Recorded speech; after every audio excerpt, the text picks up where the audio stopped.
June 9th, 1944, 3 days after D-Day. You're sitting in a house in London with a radio transmitter in front of you. In Berlin, Hitler and his generals are debating whether to send 2 armored divisions and 19 infantry divisions into Normandy to destroy the Allied force on the beaches. If they do, the invasion fails. If the invasion fails, the war continues. Millions more die. You have one chance to stop it. You start transmitting. You tell Hitler that Normandy is a fake, that the real invasion is still coming, that if he moves his division now, he will leave himself exposed. You are a chicken farmer from Barcelona. You have no military training, no intelligence background. You've never fired a weapon in combat. Hitler listens to you. He turns the divisions around. The beaches hold. Nobody will know your name for 40 years. Level 1. The Nobody. 1941. You are one. A chicken farmer. A failed businessman. A man who has tried and failed at almost everything he's attempted. You are also a man who has watched fascism destroy Europe and decided he cannot sit still while it happens. You walk into the British embassy in Madrid. You tell them you want to spy against Germany. They say no. You walk back out. You walk back in 3 more times. 3 more times, they say no. They think you're a German plant. Why would a Spanish civilian with no training and no connections walk into a British embassy and offer to spy? Because you hate what Hitler is doing. Because Britain is the only thing standing between Europe and something you watched consumes pain. Because you are 30 years old and you failed at everything else, and this is the one thing you will not fail at. They say no. You change your approach. Level 2. The Germans. If Britain won't take you, you'll make Britain take you. You walk into the German embassy in Madrid. You tell them you're a Spanish government official with frequent access to London. You tell them you hate the Allies. You tell them you want to serve the Reich. Everything you just said is a lie. They believe you. You are now a German spy. You have no intention of spying for Germany. You travel to Lisbon, not London. You've never been to London. You don't even speak English. You sit in a hotel room in Lisbon with a map of Britain, a guide to the London Underground, and a stack of British magazines and newspapers. You start inventing reports from London, descriptions of military convoys, details about troop movements, all fabricated, all plausible enough that the German intelligence service in Madrid starts paying you for them. One report you send describes Scottish men who will do anything for a liter of wine. The Germans accept it. You have fooled the intelligence service of Nazi Germany using a hotel room in Portugal and a library book. Level 3. The British take you. 1942. The British have been watching German communications. They decrypt a message. Germany is complimenting a spy network in Britain that they're getting remarkable intelligence from. The British look at each other. They don't have any German spy networks in Britain. They follow the thread. It leads to you, a Spanish chicken farmer in Lisbon, making everything up. They bring you to London. An MI5 officer named Thomas Harris sits across from you. He looks at you for a long time. He says, "You built a fictional spy network from a hotel room in Portugal." You say, "Yes." He says, "You've never been to Britain before." You say, "No." He says, "You don't speak English?" You say, "Not yet." Harris looks at you for a long time. Then he says, "You're exactly what we need." They give you a code name, Garbo, after Greta Garbo, the greatest actress in the world, because you are the greatest actor they have ever seen. Level 4. The network. Now you have resources. Harris and you spent 18 months building something that has never existed. 27 agents, all fictional, all detailed, all reporting to you from across Britain. A Venezuelan student in Glasgow, a Welsh fascist with access to military bases, a soldier in the 9th Armored Division, an Indian poet in Brighton, a a courier who works for a Dutch airline. Each one has a personality, a history, a way of writing, specific things they would notice and specific things they would miss. You write over 300 letters to your German handlers, averaging 2,000 words each, describing what your network is seeing and hearing. The Germans are overwhelmed. They stopped trying to recruit any other spies in Britain. Why would they need anyone else when they have you? They don't know that everyone you've given them is a person you invented in a hotel room in Lisbon. Level 5. The Test. November 1942. Operation Torch. The Allied invasion of North Africa. Your German handlers ask for intelligence on Allied naval movements. You give it to them. Real intelligence. A convoy of warships leaving a British port headed for the Mediterranean. You give them the truth because the British tell you to. But the truth arrives too late.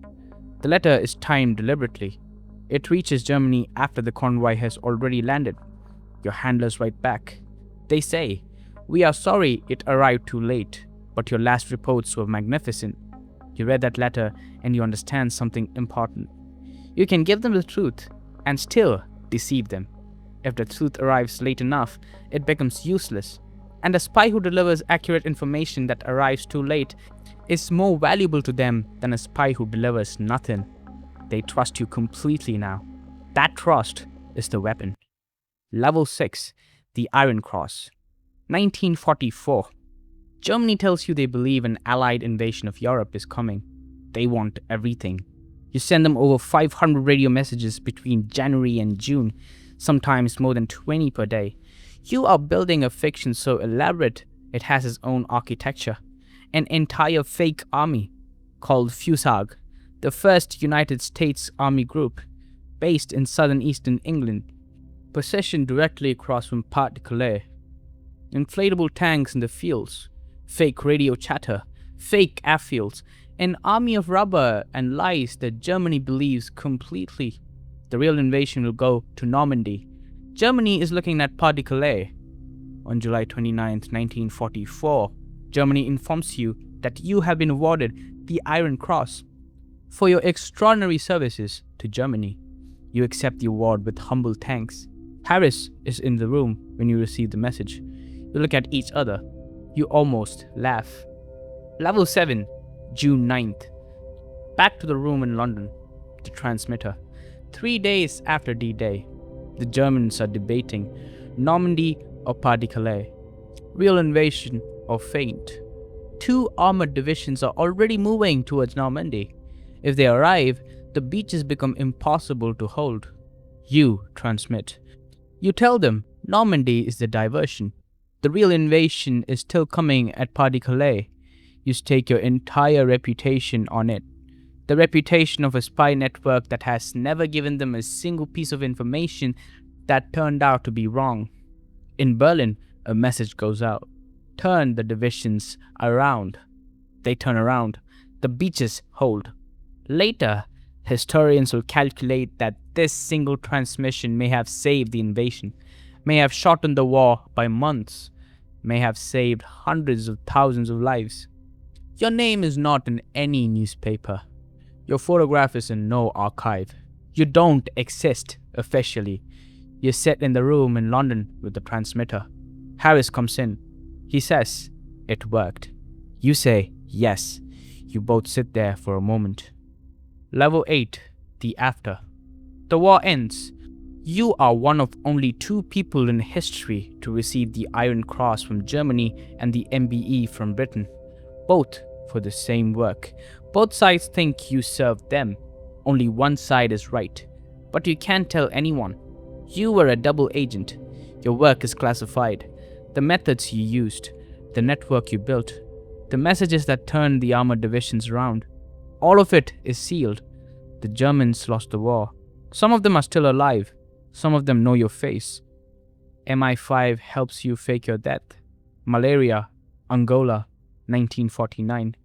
You move to Venezuela. You open a bookstore. You sell books to people who have no idea that the quiet Spanish man behind the counter helped determine the outcome of the largest military operation in history. You keep the secret for 35 years. Level 9. The Ghost. 1984. A British author finds you in Venezuela. He's been following the thread for years. German intelligence files, declassified British records, the name Gabo appearing again and again in documents that most people have never seen. He sits across from you in your bookstore. He says, "You're Gabo." You look at him. You've been Juan Pujol Garcia, retired bookseller, for 35 years. Nobody has said that name to your face since the war. You say, "Yes."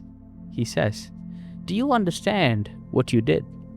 You think about a hotel room in Lisbon, the library book about London, the Scottish man who would do anything for a liter of wine, 27 fictional people who fooled the Third Reich, a transmission on June 9th that turned 2 armored divisions around.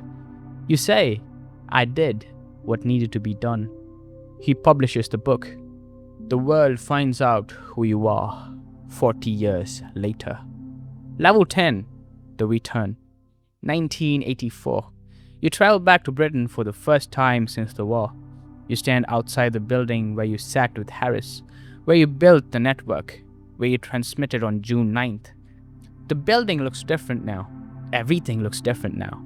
You think about Harris, dead in 1964, never saw the secret revealed. You think about the 27 agents, the Venezuelan student, the Welsh fascist, the Indian poet, people you invented, people who never existed, people who helped win a war. You think about the hotel room in Lisbon, a map, a stack of British magazines, a man who had failed at everything, deciding this was the one thing he would not fail at. You were right.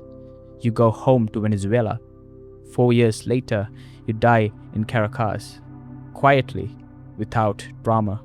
The way men die who have already done the most important thing they will ever do and spent 40 years knowing it. Somewhere in the British National Archives, there is a file.